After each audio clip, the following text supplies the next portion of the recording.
Imagine a world without roads, no maps, no compasses, just endless, tangled forest.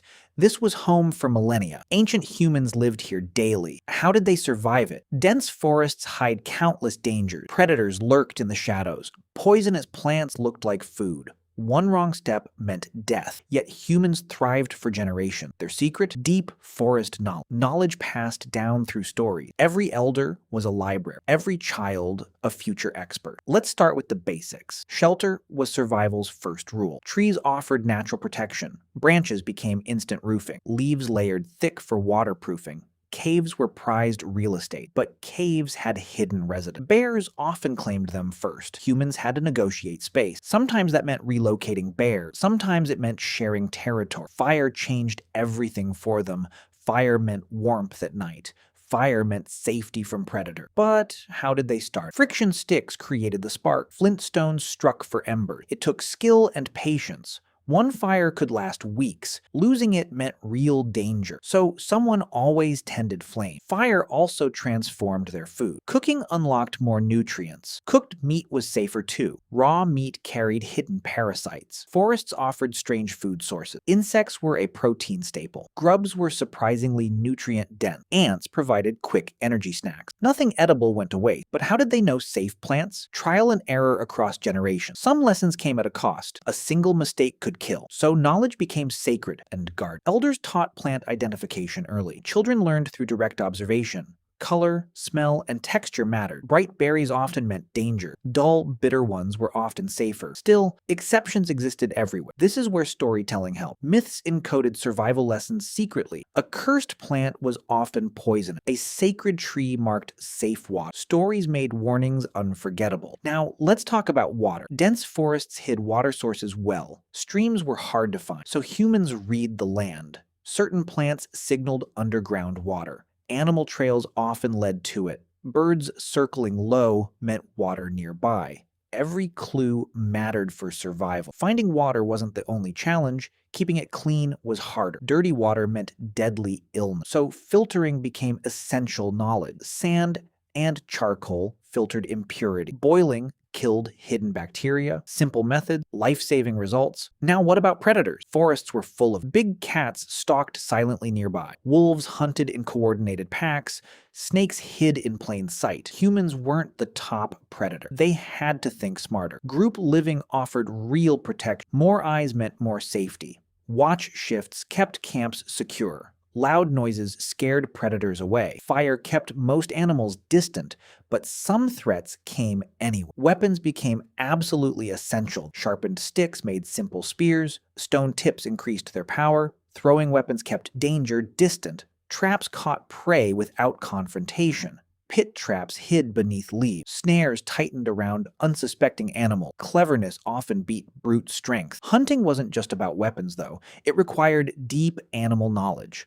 Understanding tracks told hidden stories. A broken twig meant recent movement. Fresh droppings revealed animal size. Even smell offered valuable clues. Hunters became expert forest detectives. Patience was their greatest weapon. Some hunts lasted entire days. Silence could mean life or death. One sound could ruin everything. Teamwork made hunting more effective. Some drove prey toward hidden hunters. Others waited in ambush positions. Coordination required constant communication skills. But talking aloud risked exposure, so they developed silent signals. Hand gestures replaced spoken words. Whistles mimicked natural forest sounds.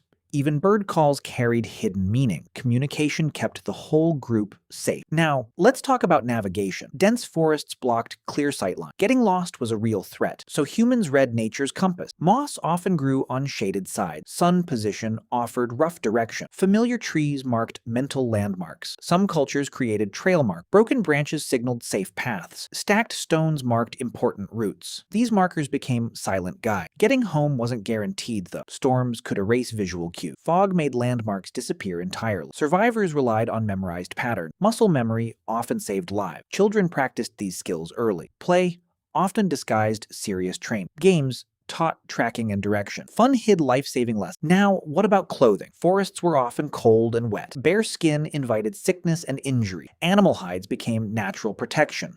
Fur kept bodies warm at night. Bark fibers were woven cleverly. Plant materials created simple footwear. Clothing wasn't just practical, though. It marked identity and status. Certain patterns showed tribal belonging. Decorations sometimes held spiritual meaning. Even survival had cultural depth. Let's talk about forest medicine. Injuries were common and dangerous. Infections could spread rapidly. So plants became essential medicine. Certain leaves stopped bleeding fast. Others reduced pain and swelling. Some barks fought early infection. This knowledge saved countless lives. Healers held respected community roles. They studied plants for years. Trial, memory, and observation guided them. Mistakes were rare but costly. Every remedy was carefully tested first, passed only to trusted apprentices. Now, think about insects and disease. Forests bred disease-carrying insects. Mosquitoes spread deadly illnesses easily. Humans fought back cleverly, though. Smoke repelled biting insects effectively. Certain plants acted as repellents. Camp placement mattered enormously, too. Staying near stagnant water was risky, so settlements avoided swampy areas. Small choices prevented big disasters. Now, what about extreme weather? Storms could destroy shelters instantly. Flooding threatened low-lying camps, so location choice was critical. Higher ground offered natural safety. Thick canopy blocked heavy rainfall. Certain trees signaled safe zone. Nature itself became their warning system. Animals often sensed danger first. Birds went silent before storms. Humans learned to read these signs.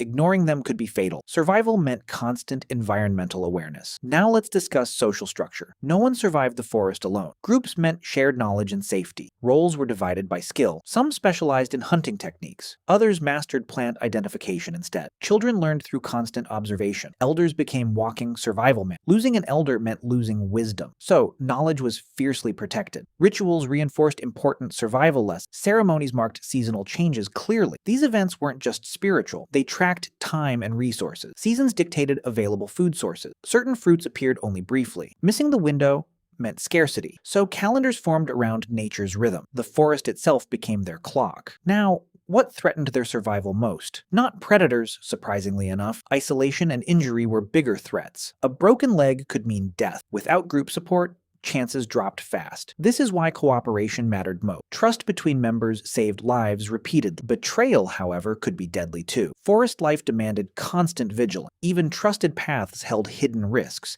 Nothing was guaranteed ever. Yet humans adapted again and again. Their brains evolved for pattern recognition. Memory became a survival superpower. Every generation refined old techniques. Every mistake became future wisdom. Slowly, forests became less mysterious. Still never fully tamed, though. Ancient humans didn't conquer forests.